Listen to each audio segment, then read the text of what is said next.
మరి మండల నాయకులు రవీందర్ రెడ్డి గారు, మరి గ్రామ సర్పంచ్ ఎక్స్ రజిత గంగారాం గారు, మరి గడ్డం గంగారెడ్డి ఓటెత్తురు కాబట్టి మేము ఏం చేసినా చేయకుండా నడుస్తుందని వీళ్ళు అనుకుంటాం.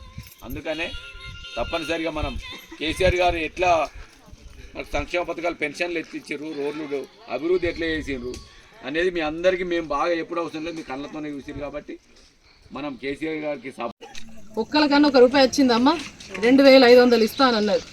అదేవిధంగా ఈ గ్యాస్ సిలిండర్ 500కే ఇస్తాము ఫ్రీగా అని అన్నారు. వాళ్ళకన్నా 500 గ్యాస్ సిలిండర్ వస్తుందా? మరి ఈ 2000 పెన్షన్ ఉన్నదని కేసీఆర్ సార్ 200 నుంచి 2000 చేస్తే 2000 నుంచి నేను 4000 చేస్తా, ఓటేయురి మా ఆడబిడ్డలందరికీ మా వృద్ధులందరికీ అని చెప్పిండు.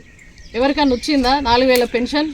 మళ్ళీ అదే కేసీఆర్ ఇచ్చిన పెన్షనే ఒక నెల ఎగ్గొట్టిరు వాళ్ళు. మళ్ళీ దాంట్లో ఇలా రైతు బంధు, రైతులకు ఇచ్చే రైతు బంధు ఏదో విత్తనం పెట్టేటప్పుడే మన కేసీఆర్ సార్ ఉన్నోళ్ళు లేనోళ్ళు ఉండే అని చెప్పేసి గుంట భూమి ఉన్నా కూడా రైతు బంధు వచ్చిందరా లేదా? మరి ఇవాళ వచ్చిందా? పరిస్థితి ఉన్నదా? ఈయన రైతు భరోసా అని పేరు మార్చి 15,000 ఇస్తా అన్నాడు. మరి భూమి లేని వాళ్ళకు కూలీలకు 12,000 అన్నాడు. అసలు రైతుకే దిక్కులేదు, మళ్ళీ కూలీలకు ఇస్తా అని ఒక్క మాట నన్ను నిలబెట్టకుండా ఇలా గృహజ్యోతి కింద కరెంటు 200 యూనిట్లు ఫ్రీ అని చెప్పారు. ఇవన్నీ వాళ్ళు చెప్పినాయి, మేము చెప్తున్నాం. చేసిండా చేయలేదా మీరే చెప్పాలి. అనుభవిస్తున్నది మనం. 200 యూనిట్ల కరెంటు ఫ్రీ ఎక్కడ కూడా అమలైతే లేదు. ఒక గడ బుడిగజంగాల కాలనీ అని ఉంటాయి మన జైత్యాల, అక్కడ ఒక రోజు ఓపెన్ చేసారు. మళ్ళీ తర్వాత సేమ్ బిల్ కొడుతున్నారు. ఎందుకు కొడుతున్నారు అంటే మాకు పైనుంచి అట్లనే ఉందని చెప్తున్నారు కరెంటు వాళ్ళు. సో ఏదైనా కూడా ఓట్ల కోసం మాత్రమే ఈ 6 గ్యారంటీలు, ఉపాధి హామీ పనికొచ్చిన వాళ్ళకు 350 నుంచి 400 వరకు మేము పెంచి తీరుదామని చెప్పేసి ఈ కాంగ్రెస్ గవర్నమెంట్ వాళ్ళు మేనిఫెస్టోలో పెట్టారు. మీకు వస్తుందా 350 ఉపాధి హామీ పనికొచ్చే వాళ్ళకు? మరి కాబట్టి మీ అందరూ కూడా 350 ఇస్తానాలు అలా రాసిరు పేపర్లో. పిల్లలు చదువుకునే వాళ్ళకి స్కూటీలు ఇస్తా అన్నారు. విద్యా భరోసా కింద 5 లక్షల పథకం పెడతామని అన్నారు. ఒకటని వస్తుందా? కళ్యాణ లక్ష్మి మనం ఇస్తే వాళ్ళు తులం బంగారం అన్నారు. కళ్యాణ లక్ష్మి సార్ ఇచ్చేటి, కేసీఆర్ సార్ ఇచ్చేటి 2 తులాలు వస్తుంది బంగారం. ఇక తులం బంగారం అనే వరకల్లా ఆడవాళ్ళకి దేని మీద ఎక్కువ ఉంటుంది? బంగారం మీదనే ఉంటుంది. తులం పట్టుకున్నారు అక్కడక్కడ. పట్టుకునేసరికల్లా ఆయనతో మొదటిగా మోసం వచ్చే తులం లెప్పై, మాసం లెప్పై, గురియా కూడా ఇచ్చే పరిస్థితి లేదు. ఎన్ని పెళ్లిళ్ళైనా మొన్నటి దాకా అన్నట్టు పరిస్థితి అయిపోయింది. కాబట్టి మీ అందరూ కూడా వాళ్ళందరూ ఇక్కడికి రానోళ్ళు కూడా మీకు తెలిసిన మన గ్రామంలో ఉన్న పక్కపొంటోళ్ళతోటి కూడా ఓటు ఎటేయాలి చూడరు. మరి ఇవన్నీ ఇస్తేనేమో నేను చెప్పిన అన్ని ఇస్తే కాంగ్రెస్ కోటేది, ఇవ్వకపోతే మన కేసీఆర్ సార్ కోటేది, కారు గుర్తుపై ఓటేది. అదేవిధంగా బీజేపీ పార్టీ ఉంది. బీజేపీ పార్టీ ఏమని ప్రచారం చేస్తుంది? దేవుడి పేరు మీద ఓట్లు అడుగుతుంది.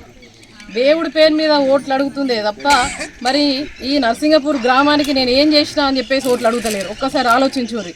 ఇదే కేసీఆర్ సార్ దళిత బంధు 10 లక్షలు ఇస్తే వాళ్ళు కేంద్రంలో ఉన్నారు, 20 లక్షలు ఇవ్వచ్చు. పెన్షన్ మనం 2,000 ఇస్తే వాళ్ళు ఇంకో 2,000 కలిపితే 4,000 అవుతుంది. ఈ బీడీ పెన్షన్లు వాళ్ళు ఉంటారు, తల్లులందరికీ కూడా పొద్దున్న దాకా బీడీలు చుడతారు, వాళ్ళకి పుట్ట గడవదని చెప్పేసి ఒక మహిళగా కవితక్క వాళ్ళకి నాన్నకి చెప్తేనే బీడీ పెన్షన్ వచ్చింది. కానీ అంతకుముందు వాళ్ళని పట్టించుకున్నారా?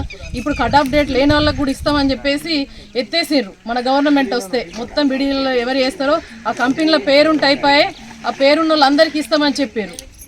మన కర్మగాలు అక్కడ గవర్నమెంట్ వచ్చింది, ఇది నా 5 లేకపోయా అనే పరిస్థితి అయిపోయింది. ఇట్లనే మా లెక్క కాంగ్రెస్ వస్తుంది, బీజేపీ వస్తుంది, మేమేమో కారు గుర్తుళ్ళం, టీఆర్ఎస్ పార్టీ వాళ్ళం. సో 3 అభ్యర్థులు నిల్చున్నారు.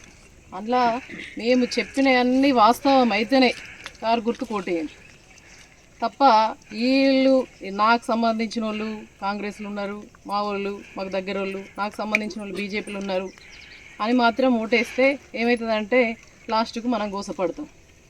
ఇలా కాంగ్రెస్ ప్రభుత్వం వచ్చింది రాష్ట్రంలో, 6 గ్యారంటీలు అమలు చేస్తా అని చెప్పిండు. ఒక్కటన్నా అమలు చేసిండా? ఒకసారి మీరు ఆలోచించుడు. ఒక బస్సు తప్ప ఏదన్నా అమలు చేసిండా? ఫ్రీ బస్సు పెట్టిండు.